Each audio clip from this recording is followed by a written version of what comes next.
All right, well, let's get started. Welcome to this session, Claim Your Confidence, the Art of Connecting to Yourself and Others. As you can see, my name is Karol Ward, and I am a consultant and trained therapist. I specialize in confidence and communication, and in that role, I support people and people within companies who are looking to feel more confident in their professional lives, or they're looking to deliver information with more impact. In today's session, I'm going to give an overview of what confidence is, my definition of it, why we lose our confidence, and a question to specifically ask yourself on how you can identify the area where you've lost confidence. And then I'm going to give you two techniques that you can use every day to help your confidence start to grow. And that's something that you can incorporate into your life as part of a routine. So when people think about confidence, often they think about confidence with a capital C. That if you're a confident person, you have to be the loudest person in the room, or you have to be a world leader, you have to be running a company or a celebrity. In other words, you feel like you have to be larger than life. And that's actually not the case. I mean, some people are that way naturally, and good for them. But the great thing about confidence is it can be a reflection of your personality, nobody else's. And I don't know about you, but I sometimes have been in the room with someone who doesn't say a word, but they have a quiet confidence. And when they do speak, it's like nuggets of golden wisdom falls from their mouth. They feel confident enough to sit in silence until they're ready to speak. And that's something that you can cultivate within yourself. Again, that's a reflection of who you are. So I define confidence as the belief in and the acceptance of yourself and what you have to offer to others. Belief and acceptance of yourself and what you have to offer to others. And basically that means you view yourself as a valuable person, that you have value for yourself and for other people. And once that feeling of being a valuable person, that self-acceptance is in place, you're going to be able to navigate life with all of its ups and downs, because we all experience that. But if you feel secure, if you have this inner security that who you are is valuable, you'll be able to weather all the storms in life. And that's something that you want to cultivate and hold on to. The thing is that sometimes we lose our confidence. And when I work with people, they come to me with a variety of confidence issues. And the thing to start looking at and to understand is that when we lose our confidence, it can happen in a variety of ways. But I always like to look at two broad categories of how people lose their confidence. One is they lose it early on in life, that growing up, whatever the environment is or was, they received negative messages about who they were.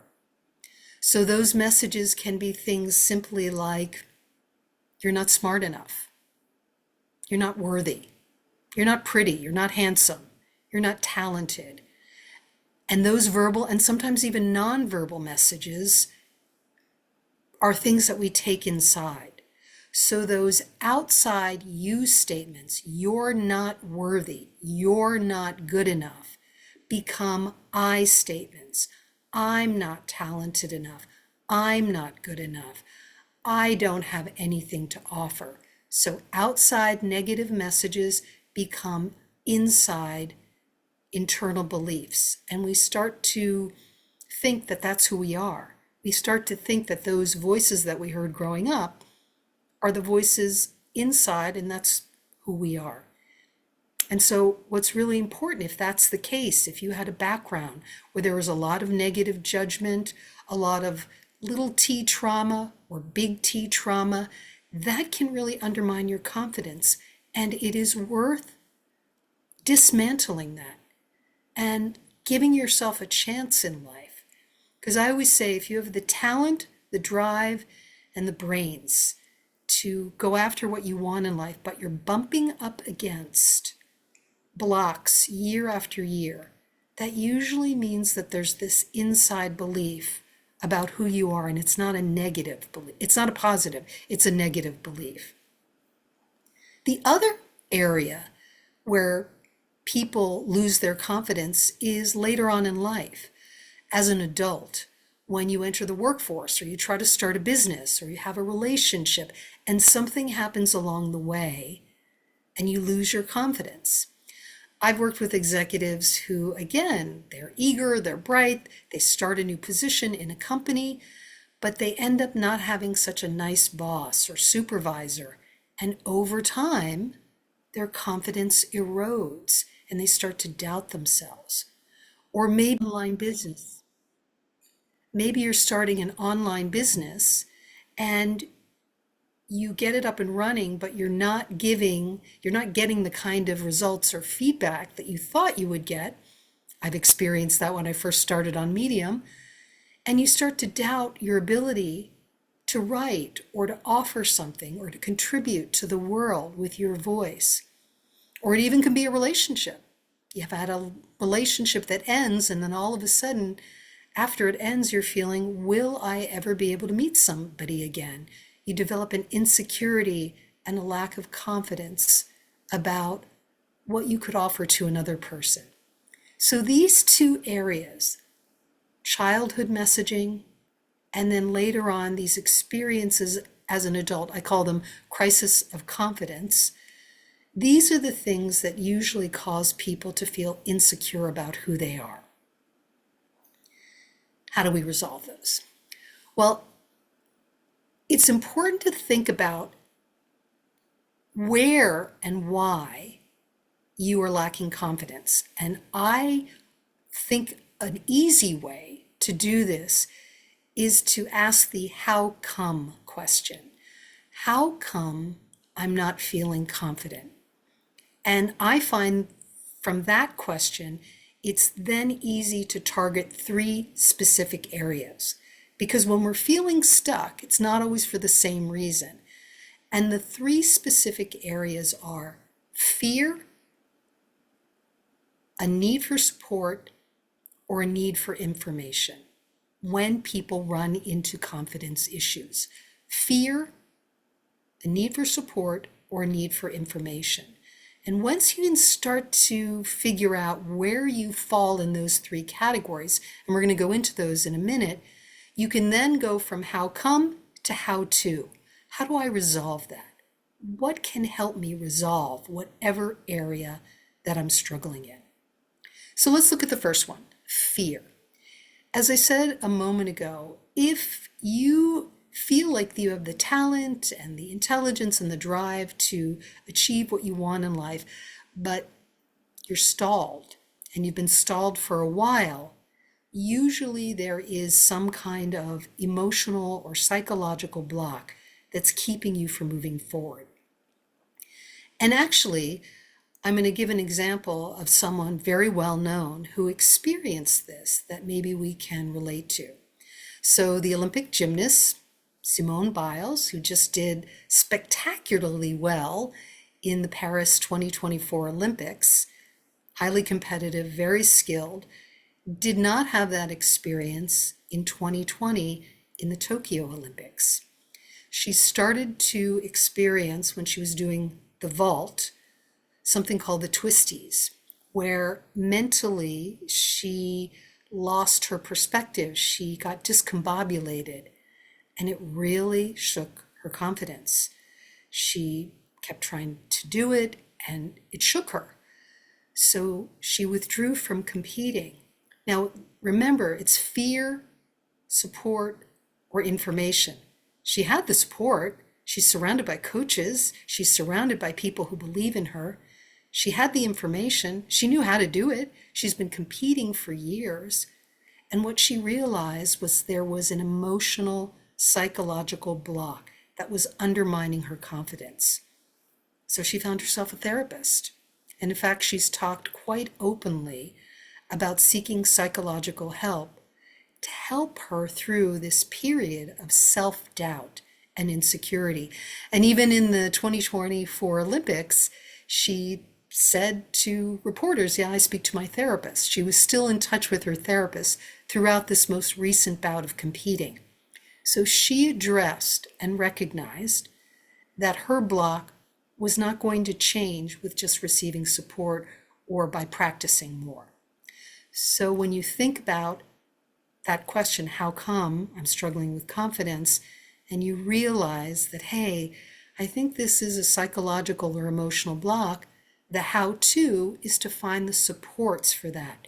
That's when you want to seek out a therapist. You look for a spiritual counselor, a spiritual advisor. You could also join a 12-step program and find people and places where you can process and understand and then let go of those psychological fears. So let's look at the second one, which is support.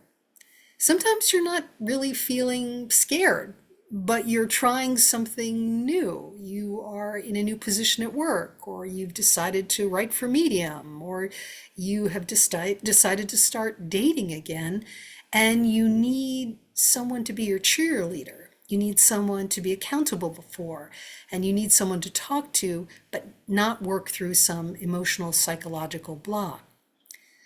I had this actually with a friend of mine who, after a long period of time, they decided that they wanted to get into a relationship. They weren't afraid. They were a little nervous, but they weren't necessarily afraid. But they needed support in how to get that process going. So they hired a coach, a dating coach, and got the accountability and support, how to write a dating profile, how to put themselves out there on some of the dating apps. And it worked really well. I actually just attended their wedding about 3 weeks ago. So there was this need for support during a time of change. So if you're trying something new and you're feeling insecure, that's when you want to look for a coach. You want to look for a mentor. Maybe you want to form a mastermind group, which is a group of people who get together and support each other as they move toward their goals. Or you could join a mastermind group. So getting support and accountability can help you go through a period of insecurity, which has to do with good things, a changing of a role or expanding your skill set. So in that case, the how come is I need support. The last area has to do with information. Sometimes we get stuck and we don't feel confident because we don't know how to do something. And that's basically what it is. We don't know how to create that website. We don't know how to get our articles, get more views on Medium. And this actually happened to me when I worked with someone who didn't happen to me personally. It happened when I was working with someone. A therapist came to me and she wanted to expand her private practice, and she was looking for a way to bring in more clients and have more visibility. And I remember she came to the first session and she said to me, I'm not afraid. I'm a good therapist. I don't have any issues about being a therapist. It's something that I want to do, but I just don't know how to get it up and going. And it's holding me back and making me feel insecure about ever having a thriving private practice. And I said, I get it. I really get it. So we're not going to do any exploration about what's holding you back psychologically. We're just going to work on the strategy. And I'm going to give you the information that you need. And we're going to plan and come up with this strategic plan so you can start bringing in more clients. So if you're thinking, I'm not afraid and I feel like I have support, but I just don't know how to do something, that's when you want to, the how-to of that is to find an expert. Hire someone, invest in the expertise so that you can get over that hump of feeling insecure. Read someone's material. Ask your friends, do you know a good coach? Do you know someone who can design a website? Do you know someone who's really doing well in Medium? What's their name? What do they do? Hire and invest in expertise to help you feel more confident in a skill set that you just don't have. And the other benefit is that you don't have to spend hours figuring things out. You have someone who goes, here's the information, and then you can just keep going on your path. So think about, is it fear? Do I need support? Or do I need information if you're feeling a lack of confidence in your life? Now, I'm also going to offer you these 2 techniques to help you on a daily basis fill the confidence well, because that's what we need in life. We have to be our own cheerleader, and we have to keep reflecting back to ourselves that we have something to offer and that we are a person of value. So the first exercise is something called track and share. Track and share. And it is what it sounds like. It's basically tracking all the acknowledgments and compliments that you receive in a day and then sharing them with another person. This came out of an experience, this exercise. I designed it out of an experience I had where I was speaking in front of a group, and it was a group of small business owners, and I was there to coach them on how to get more visibility for their business. And I was doing some laser coaching. And I asked if someone wanted some coaching, and a woman raised her hand. And she said, I have just become certified as a health coach, but I feel stuck because, and literally she said this, who am I? I've never done it before. How can I possibly offer people coaching when I've never done it before? And she got a bit tearful, and the room got really, really quiet. And so I said to her, can I ask you what you have been doing before you decided to become a health coach? And she said, well, I worked in the healthcare industry for about 15 years. I've raised 2 kids, and now they are at college, and I decided that I wanted a change. And I said, so you've raised 2 kids who've successfully left the nest and are going to college. You had a full-time job in the healthcare industry, which required a lot of experience. Do you think that counts? And again, a huge pause. So I asked everybody else in the room, and I said, do you think that all of that she's done counts? And they were like, yeah. And so I said to her, you have a right to be in the room. You have a right to be in this room. You have a right to be in any room that you walk into. Just because you don't know how to do that thing yet doesn't mean that everything leading up to that doesn't count. So in the track and share exercise, you're going to acknowledge and track both the large and small compliments that you get throughout the day. It could be you ran a great meeting, or that was a fantastic project, or I loved your article on Medium. It really touched me, or thanks for making me lunch. It was delicious. Whatever it is, you track it and review it. And then this is the challenging part. You share it. When I work with people, I have them come in with their lists of accomplishments, and I have them share it with me. And it's very interesting to see what comes up when people go to share what they've done. There's a lot of shyness and a lot of, am I allowed to do this? But I want you to choose someone that you trust, someone who's definitely in your corner, and simply say something like, I wrote an article for Medium, and I got 4 really nice compliments. And allow another person to reflect back to you that accomplishment. It's going to start filling the well. And the more you do it, you're going to feel this expansion and boost in your confidence. So the other exercise that I recommend is something called compliment linking.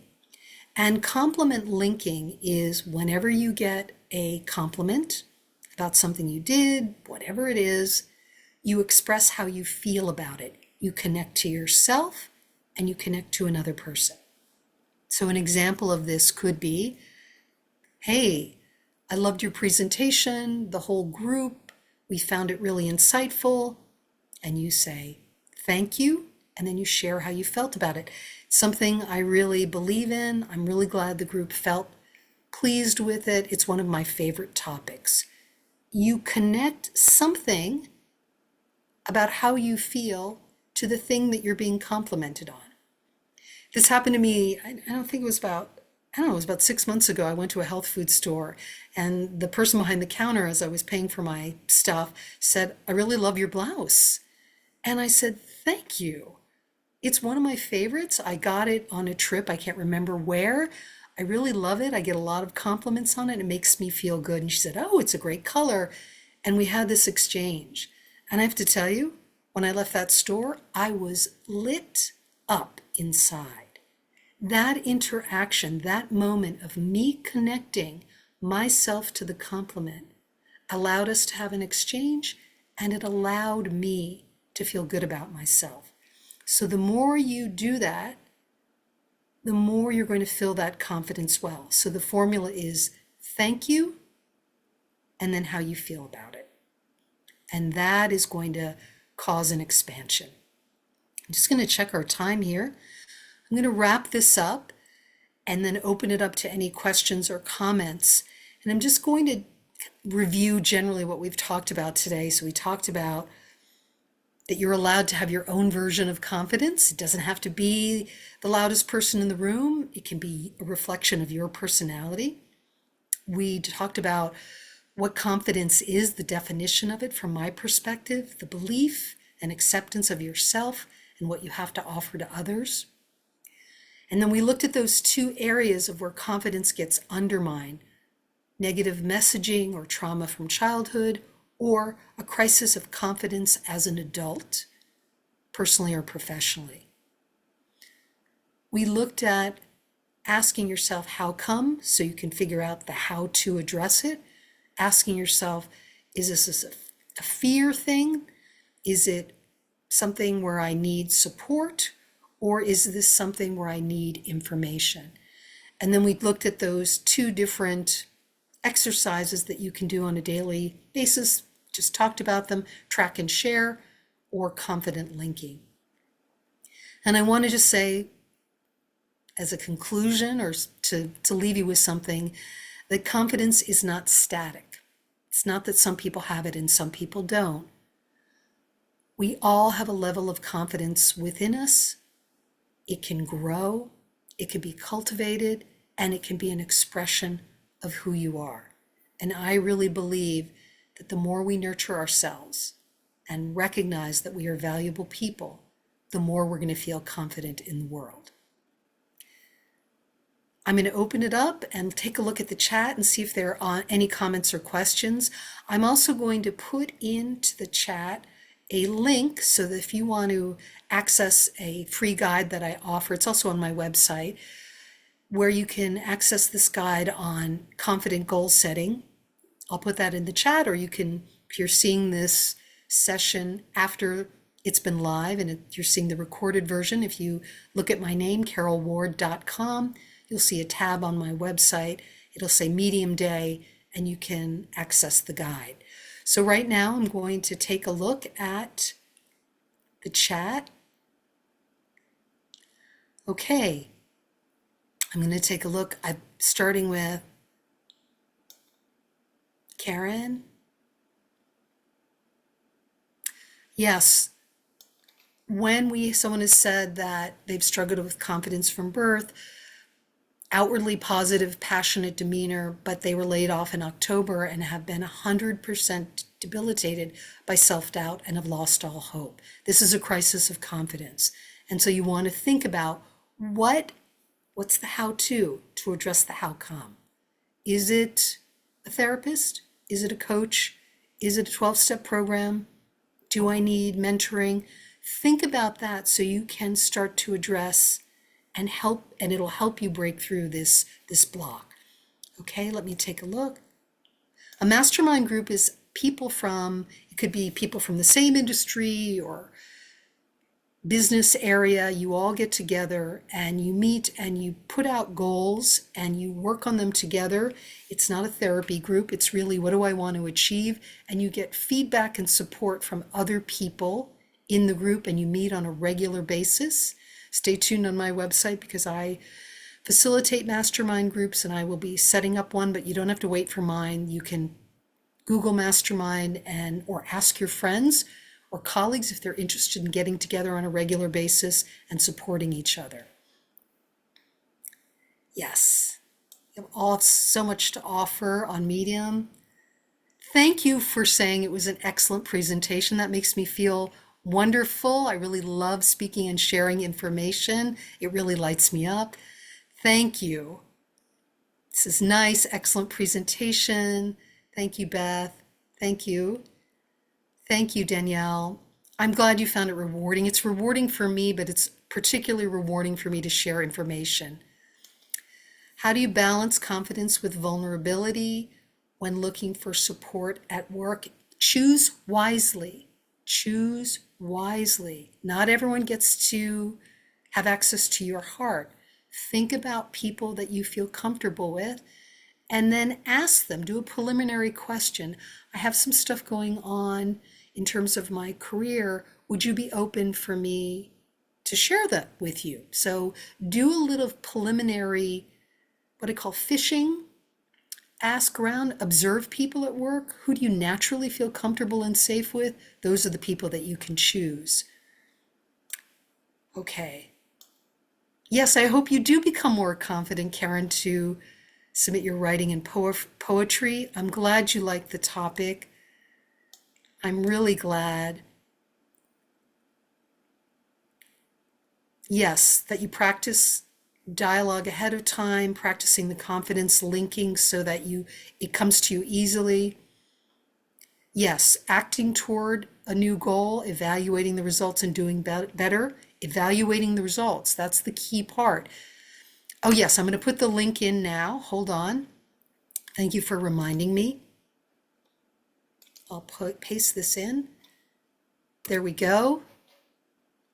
Yes, sharing recovery, sharing achievements, sharing things that you've overcome, again, with people that are trustworthy, people that are safe.